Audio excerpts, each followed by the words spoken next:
when she was in her mother's womb, she's been exposed to all these traditional arts of our own tradition, the music, dance, Bharatanatyam. She's a great dancer, she's a singer, and yoga, yes, she is a champion herself. Apart from all this, she's pursuing with her degree now in psychology. So over to you, Divya. Wishing you the very best. May this be just the first of many to come. Living, making the tradition so proud.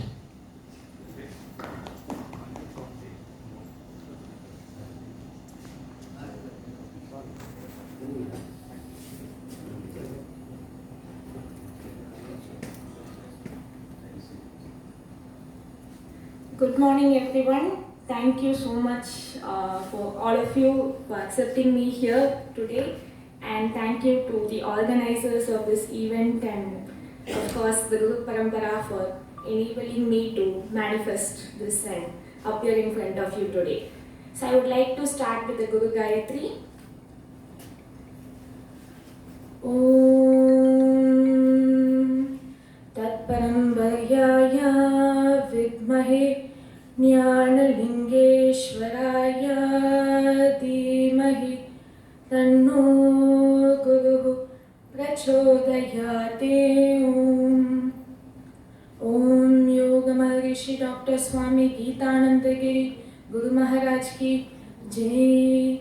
Yogacharini Kalimamani Puduvai Shakti Ammaji Meenakshi Devi Bhavanani Guru Mata ki Jai. Good morning everyone, once again, Vanakkam, Swagatam, and wishing you all a happy new year. Although we are 5 days cross new year, let's make sure 2022 is a remarkable and memorable one for all of us.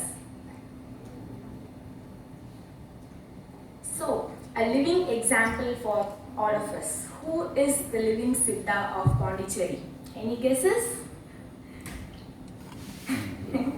Okay, so yes, you're going to see who it is. Yes, it's none other than our beloved, dearest Ammaji, Puduvai Kalaimamani Meenakshi Devi Bhavanani.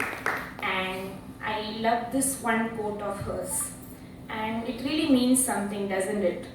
Like, a true guru doesn't expect you to fall at their feet, keep kissing their feet, and always going around and telling that they are your guru and all of that. They don't expect all of that. They don't expect things and all of that. But they expect you only to live the teachings and manifest the best.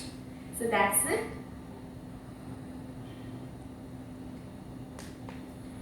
And one important point, and I'm going to share many of the teachings of our dear Ammaji today, and I might not be able to say everything that she has taught, because you know that we hear like 100% is given to us, and maybe it's just like 10 or 20% that we actually understand, and that's what we learn and we manifest and give out to others.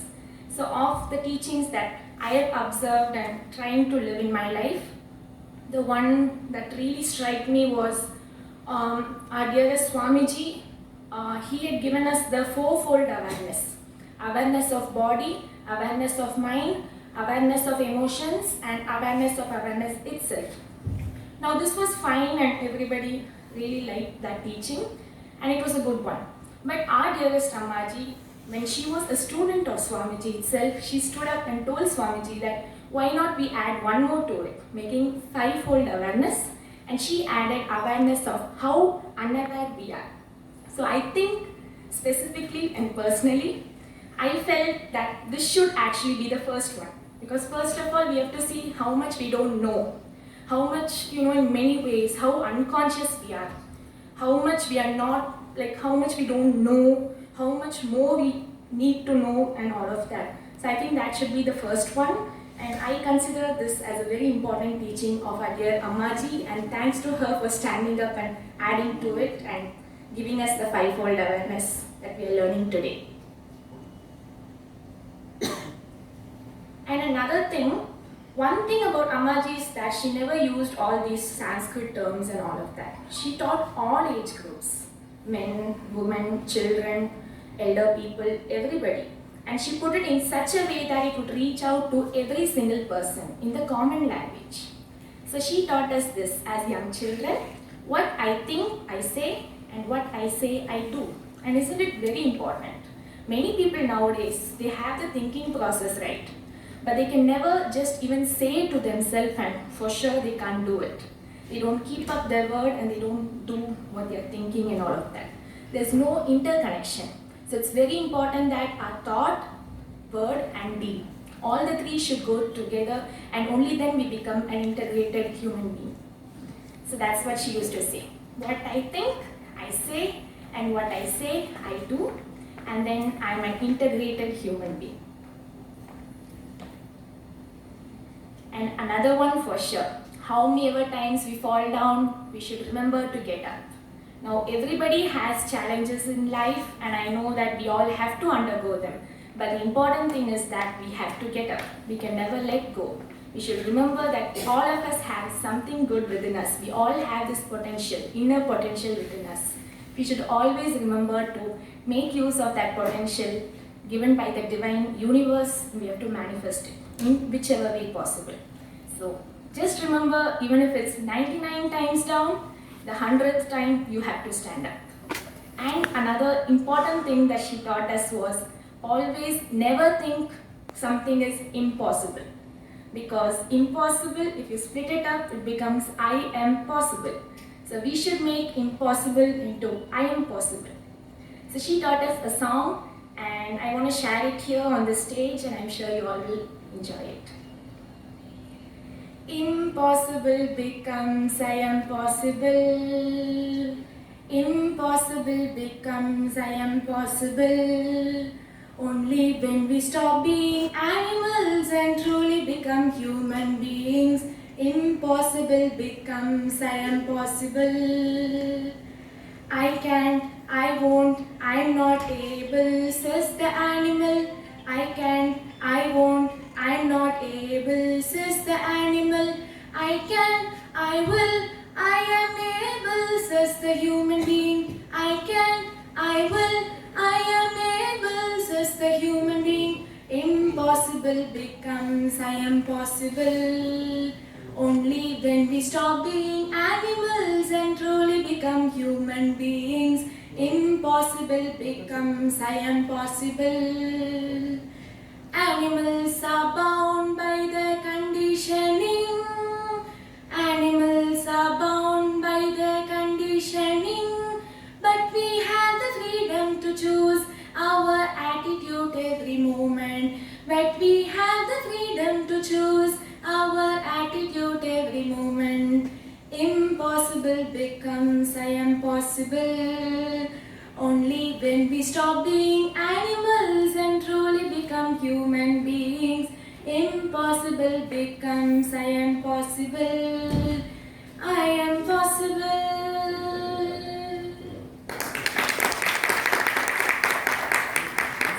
Like she put this song into very easy words, and each of those words give us this inner meaning, and it's very important, right? We should always remember I can, I will, I am able, and as humans we have the cerebral cortex with us, which other beings don't have. We have come across all of that. We should remember that we are the best, we can enable the best, and we should manifest the best.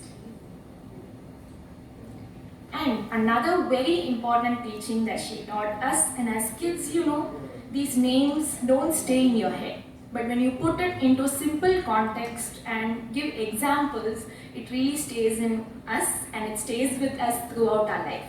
She taught us about the 4 yugas that we all should know. The Satya Yuga, Treta Yuga, Dwapara Yuga, and the Kali Yuga, which we are in now. She said that in the Satya Yuga, the good and the evil were in different worlds. As we all know, the 10 avatars of Lord Vishnu, the initial few avatars, all the demons were in different worlds. And then when we came into the Treta Yuga, the good and evil were in the same world, like in different countries. As like in Lord Rama and Lord Ravana, they were in different countries and they had to come together and battle, and the good had to win. In the Dwapara Yuga, the good and the evil were within the same family, as in the Pandavas and Kauravas, they were cousins. But we see that total differences between both of them, even though they were the same family. And yes, in the Kali Yuga, you must have guessed it. Good and evil is in all of us. We all have to accept that and see that we have it within us. Now, Ammaji's teaching was, all of us have both the good and the bad wolf within us. So, through our thoughts, words, and deeds, we are enabling either the good or the bad within us. So, even if we think about one bad thing, it's going to feed our bad wolf. So, we should remember to keep trying. I know we all have few things and all of that. We can't be perfect. If we are perfect, we wouldn't be here. But we should try to always manifest the good as much as possible in every possible way. So by manifesting and enabling the good, we are feeding our good wolf, and automatically we'll be fulfilling the role and for whatever purpose we are living on this planet. And yes, I cannot complete my presentation without this teaching of Ammaji, and we all know that. So I'm going to say it, and please all of you try to follow along with me. I might not sound as majestic and look as majestic as Ammaji, but I'll try my best. So these were like her teachings, and in the class we had to follow it. It's not just saying it, we have to do it. So all of you, sit straight. Be quiet. Listen. Respect your guru. Respect your parents. And be a yogi. So I think just these few words really mean something, right? You have to sit straight, you have to be quiet, because it's only when we be quiet that we'll have our ears open and we will enable the words and all the knowledge to flow in within us, of which we learn a little bit and observe a little bit. And it's very important to remember whoever enabled you into whatever you are today. Like whatever I am today, it's completely thanks to the Guru Parampara, Ammaji, and my dear parents, and all of my teachers who have enabled me in every possible way. So these are just a few things that she used to say, and she was very crisp in her points that she brought about. And in this we can see how much passion and love she had for the Indian culture, which is really something to think about and applaud.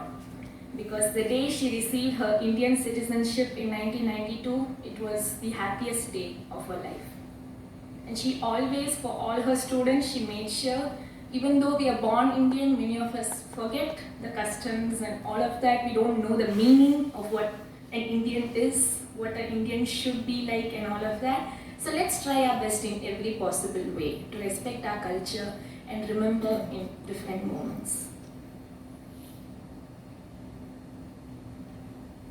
And I conclude my presentation. Thank you everyone, and Ammaji is just an example, a living example for all of us. We might not be able to completely be like her, but all of us have our best, right? She was able to do it. Why can't we do it? We don't have to be the exact same of somebody else. We all are our own self. We are the best us. So we have to strive to be the best individual for this universe, and try to contribute in every possible way, try to help everybody around us, and try to enable the good. And please remember, keep feeding your good wolf whenever possible. Thank you. Have a nice day.